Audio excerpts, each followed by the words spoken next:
ljudskih prava Banja Luka je osnovana 2023. godine. Čine ju 5 članica, Centar za životnu sredinu, Helsinški parlament građana, Transparency International u Bosni i Hercegovini, Banja Lučki centar za ljudska prava i Zdravo daste. Jedno od prvih pitanja je bilo kako da mi sad tu kuću ljudskih prava predstavimo, kako da joj otvorimo vrata za građane. Ono u čemu je Zdravo daste dobar, to je rad sa mladima. I negdje smo onda zaključili da je to ono što mi možemo kao našu ekspertizu da ponudimo u ovome otvaranju vrata kuće ljudskih prava. Stoga je nastao i projekat Mladi u kući ljudskih prava.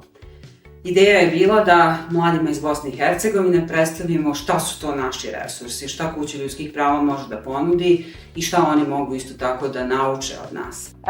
Tema ove edukacije bila je rodna ravnopravnost, inače tema koja je, nadam se da će biti sve aktualnija, jer je generalno rodna ravnopravnost nešto što možda se ne razvija u toliko pozitivnom pravcu u našoj zemlji koliko bi trebalo, pogotovo ako to usporedimo sa nekim standardima u svijetu. Moje teme su bile korupcija, integritet, etika i malo smo pričali i o javnim politikama. Ovakav vid edukacija je izuzetno potreban mladim ljudima. Kroz formalno obrazovanje, po mom mišljenju, nisu dovoljno zastupljene ove teme, korupcije, integriteta, etike, tako da je izuzetno potrebno da svoje znanje na ove teme nadograđuju kroz neformalno obrazovanje. Tema ove današnje edukacije koju sam ja radio je vezana za ostvarivanje vaših prava i ona se usko veze za ostvarivanje prava u oblasti životne sredine, a povezana je i sa Arhuskom konvencijom, odnosno implementacija Arhuske konvencije. To su pravo na pristup informacijama, pravo na učešće javnosti u donošenju odluka i pravo na pristup pravdi. Pored toga obradili smo temu koja se tiče podnošenja predstavki inspektoratu, odnosno ukoliko lokalna zajednica primijeti određeni problem koji dovodi do zagađenja, kako i na koji način se obratiti inspekciji. Zato smo napisali projekat gdje smo pričali o temama kojima se bave naše partnerske organizacije u kući ljudskih prava Banja Luka. Tako da smo obrađivali temu generalno o ljudskim pravima sa Banja Lučkim centrom za ljudska prava. Sa Centrom za životnu sredinu smo pričali o tome zašto je važno da pričamo o životnoj sredini i svim njenim segmentima i na koji način da ju zaštitimo, što je veoma važna tema u Bosni i Hercegovine. O rodnoj ravnopravnosti smo pričali sa Helsinškim parlamentom građana. Imali smo dakle Transparency International u Bosni i Hercegovini koji je obrađivao temu korupcije i integriteta i etike.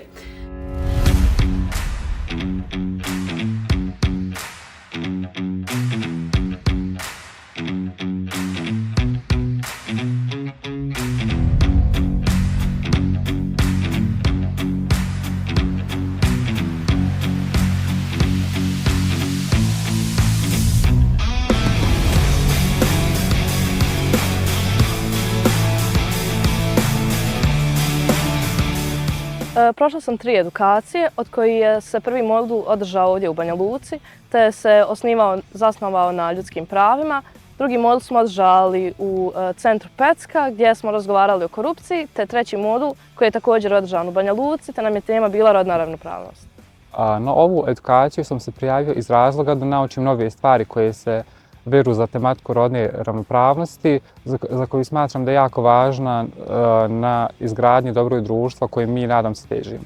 Prije svega kao mlada osoba želim da steknem što više iskustva i da budem izložena neformalnom obrazovanju, te na taj način mogu da se izgradim, pronađem sebe zapravo ono što ja jesam.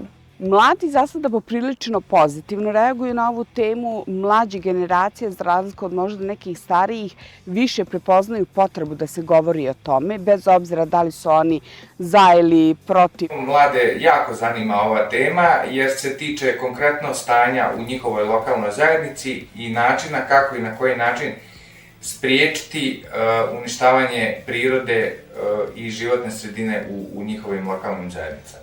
Ovo su teme koje je potrebno prilagoditi uzrastu onih koji učestvuju na takvim radionicama i predavanjima, tako da smo mi to i uradili ovaj put.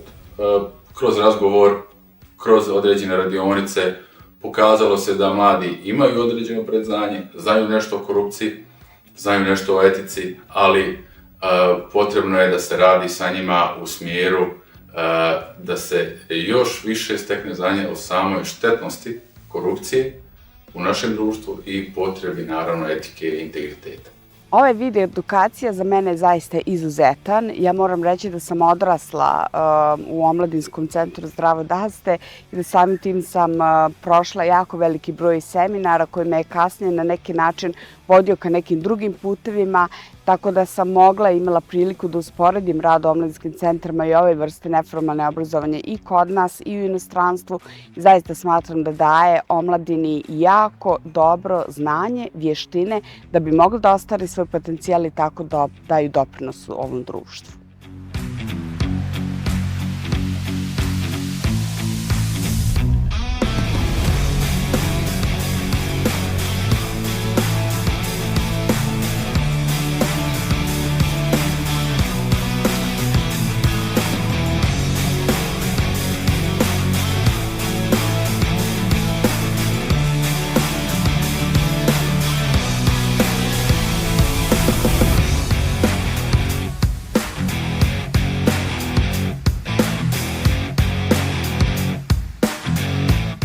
U svakom slučaju neformalna edukacija smatram korisnim jer na taj način vidimo, hajde da kažemo, tu neku realnu sliku, dok u nekom drugom smislu obrazovanja to je nekako sveopšte i nije ono što bi baš nama bilo potrebno kao mladim ljudima u životu općenito.